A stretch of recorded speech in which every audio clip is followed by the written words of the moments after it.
Hey there, Brian Castro from Better Chess Training, and in today's video, I wanted to share a master game that I found while I was doing some opening research, and it is between Zhu Minghui against Yu Yangyi. Many of you may know Grandmaster Yu from.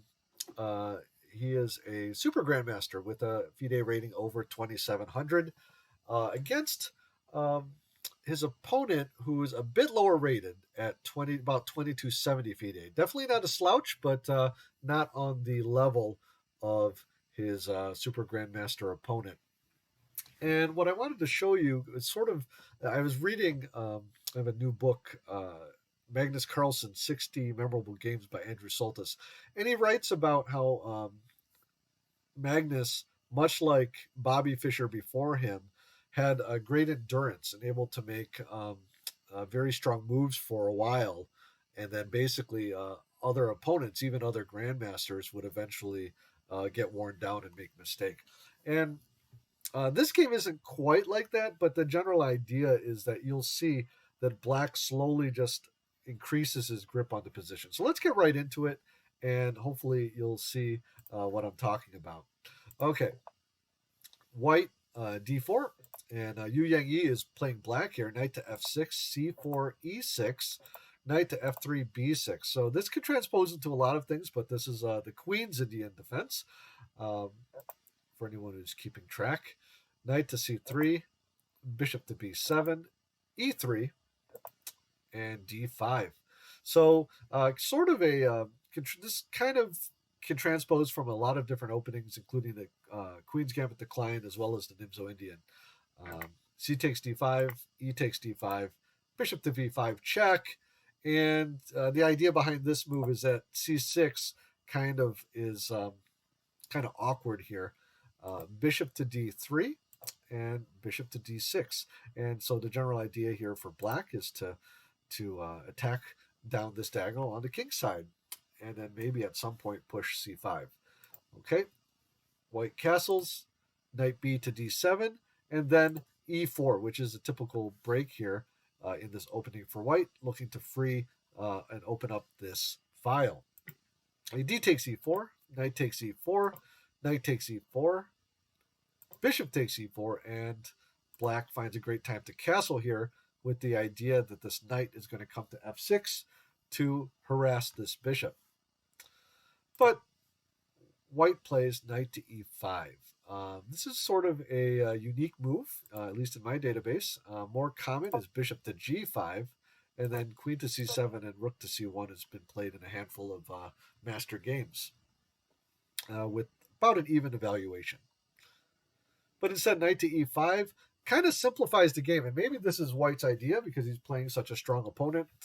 And bishop takes e5, d takes e5, and a knight takes e5 looks like it wins a pawn, but white has a tactical resource. I'll give you a moment to try to find it here.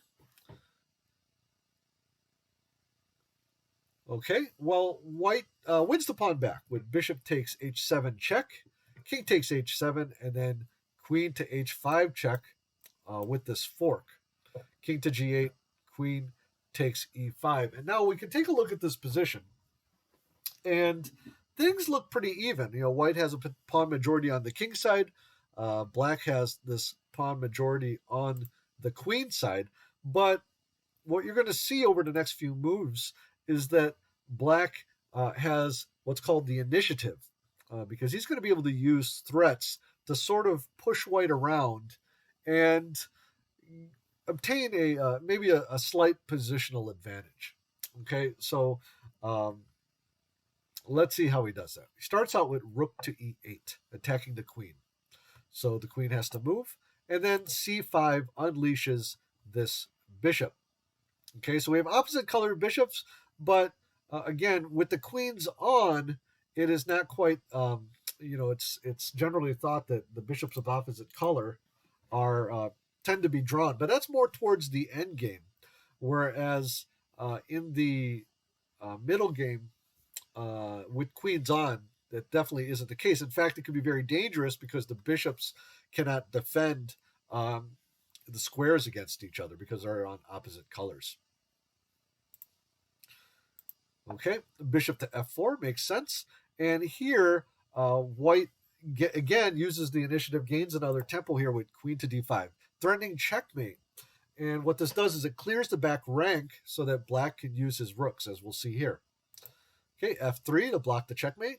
And then here, rook to e2. Excellent move, getting on the 7th rank, which is, of course, very dangerous for white. Okay, rook to f2. And here, black should not exchange. That would kind of let white off the hook. Instead, he continues with the pressure here. Okay, and just the sample line, rook takes e2, rook takes e2 again on this back rank here. And then if white tries to simplify, black has a nice line here. For example, rook takes, queen takes, and then queen to d4 check with this fork. So you could either block here with the bishop or with the queen. Either way, black's going to grab this pawn with a slight advantage. Okay, so instead, let's go back. White plays a3. Okay, queen to f5 again, attacking the bishop. So he's getting a lot of these moves in with tempo. Okay. Queen to f5, bishop to g3. And here, again, now he comes back from the 7th rank and now attacks the queen. And he has a specific idea here, which I'll show you. Queen to d2, and then bishop to a6. And the idea here is that you can see here that this bishop's, his attacking chances on this diagonal, on the a8 h1 diagonal, are limited. So he switches over to this diagonal where he's cutting right into the white position. Okay, h3 is played, and bishop to d3. And here, this bishop just cuts this position in half and really restricts white's pieces, as we're going to see here. Rook to d1. And this is kind of a mistake. There's unfortunately, black played c4 here, which makes a lot of sense, solidifying this bishop and just cutting these rooks out of play.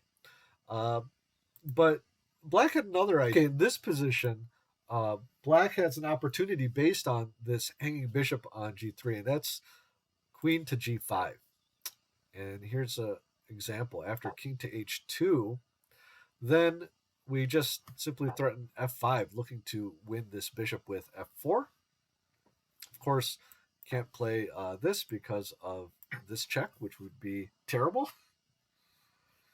So this bishop has to go somewhere. For example, queen to c7. And here, f4 anyway, with this threat. Queen to c1, trying to get free, and then queen to g3 check. King to g1, and then c4. Again, just cutting off this position. Look at how useless these pieces are, and pretty much how this piece is just going to become a target. So a lot of pressure here on the white position. Okay, so that could have been played. Instead, c4 also looks good. You could see here, solidifies that position. Is probably the idea behind bishop to a6. Okay, queen to b4 was played in the game, trying to get this queen free here. Rook 8 to e6, looking with this rook lift, and we'll see how that is used later. King to h2, starting to see the danger to this bishop. And finally, queen to g5. Okay, and then here, white makes rook d to d2. Maybe looking to protect here along the 2nd rank. I'm not quite sure what the purpose behind this move is, but again, because white's pieces are so cramped, it's very difficult to find a good move here. Rook to g6, threatening this check here. So the bishop goes to c7. And now we're actually getting towards the end of the game because this bishop is very loose and doesn't have many places to go. Rook to e7. Okay, and then bishop to d6. And here, I want you to find a winning tactic for uh, for black. What did black play next? Go ahead and pause the video, take a moment, and I'll give you a few seconds here. Okay, I hope you tried that out. Here's the move. A5. Attacking this queen that's protecting this bishop.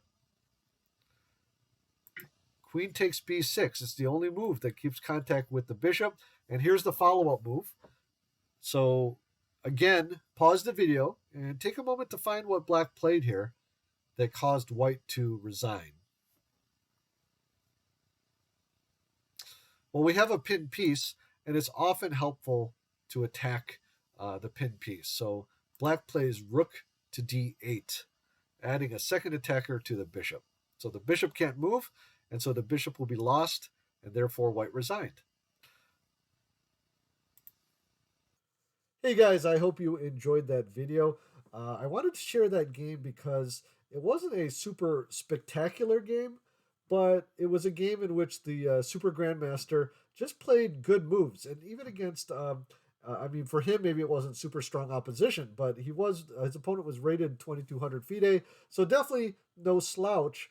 But he just slowly outplayed him by making solid moves, where his opponent literally ran out of moves and had to lose material, and so he had to resign.